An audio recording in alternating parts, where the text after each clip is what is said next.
Hello, everybody. Welcome once again to Counselor's Couch 101. I am Jim Stump, and thank you for your emails lately. I'm appreciating the ideas you're sending over. By the way, if you send ideas about things you're interested in, it can make these little posts more relevant to your experience in the here and now by letting me know what is most important to you and what's going on in your lives. So I do appreciate that information from all of you who send it in. Um, I was thinking about this the other day. It sort of came up in a conversation.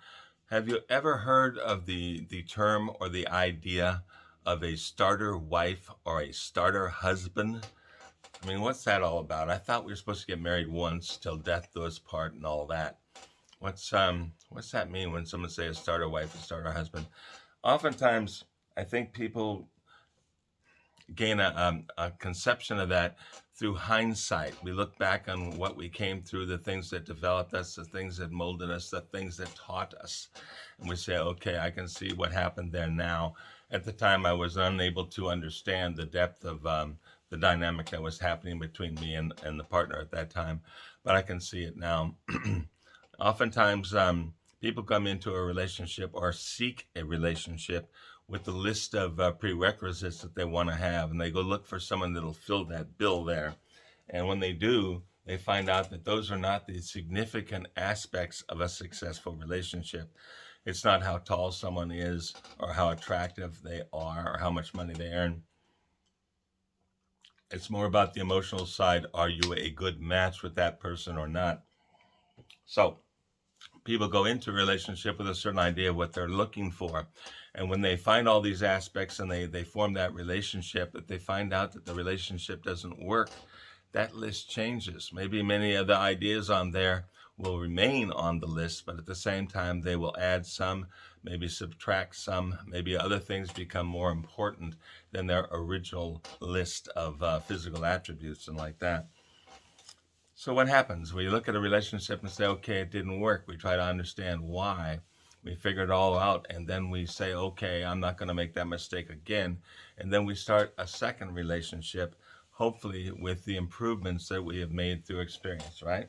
So now we're going into a second relationship. We have our list of things that we want. We go into the relationship, and once again, we find that that partner is not quite right for us yet, right? We have all these things on the list. We found all that. The person agreed to become involved with us. We proceeded forward, and still it doesn't work. And so somewhere down the line, if that's the case, that relationship will break up as well. So now we've been through two relationships. Now, I remember once hearing a lady say that she had to get married 3 times in order to find the right husband, right? And she referred to the first two as starter husbands. What she meant by that was that she learned by having relationships with people. She figured out what was important to her, what she wanted in a partner, and what was going to make her happy. Now, that's a tricky one right there, because oftentimes the things that will make us happy are not necessarily the things that we're aware of, right? That doesn't mean we can fall in love with the wrong person because that person is supposed to have the salt of the earth type characteristics that should make anyone happy. Doesn't mean that at all. But we don't know what we need in a relationship oftentimes until we finally find it. And when we do establish a good relationship and we look back on all the relationships that brought us there, we say, okay, all of this stuff in life was preparing me for this particular successful relationship that I have now. And I'm ever so grateful for that. And good thing too that we found that partner. But there's another aspect to that. It's not only finding the aspects of the partner that are involved in the starter husband or the starter wife. It's about ourselves. We have to learn more about ourselves and change ourselves as we go through these relationships. It's not just about us learning about another person and what to look for. It's about us changing our ideas and our goals and what we think is going to make us happy. We start to change internally and emotionally and ultimately externally as we start to behave differently and do different things in the world because we're finding out slowly and over time what truly does make us happy. So the change is not only in the so-called starter wife, the starter husband, the starter partner. The change is probably more in ourselves. And when we do discover who we are and what makes us happy and what works for us, we're not willing to accept a relationship that doesn't enhance that. We can know a lot of people. It doesn't mean we have to be in love with all of them, right?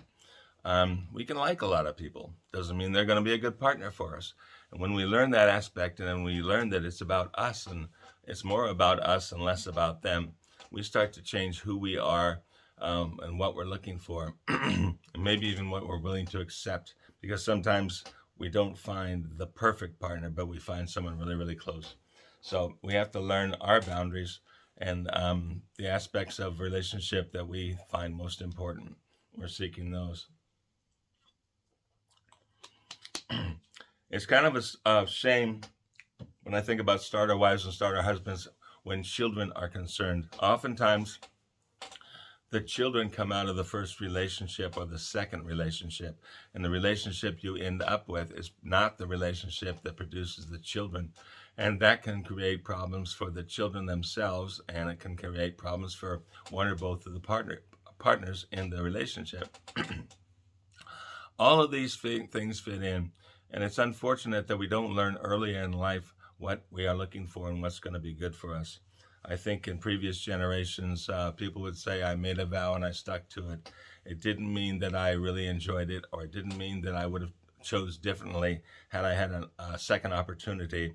But I made a vow and I stuck with it. And somehow or another, they forged a relationship over time and over family relationships and etc. Right? Because it's like a network. It's like grass growing. All the blades of grass shoot up from roots that are in the ground. When we put family out there like that, it comes up in a lot of different ways, and they become very strong holds on us to stay in a relationship. And hopefully that relationship is good enough that we can make something good out of it and benefit our family and our the children that we have and etc. Right? If it doesn't work, then people are going to part regardless of family ties and mores and initial beliefs and etc. What we'd like to do is figure out as much as we can about ourselves and about the person we're looking for before we get into a relationship.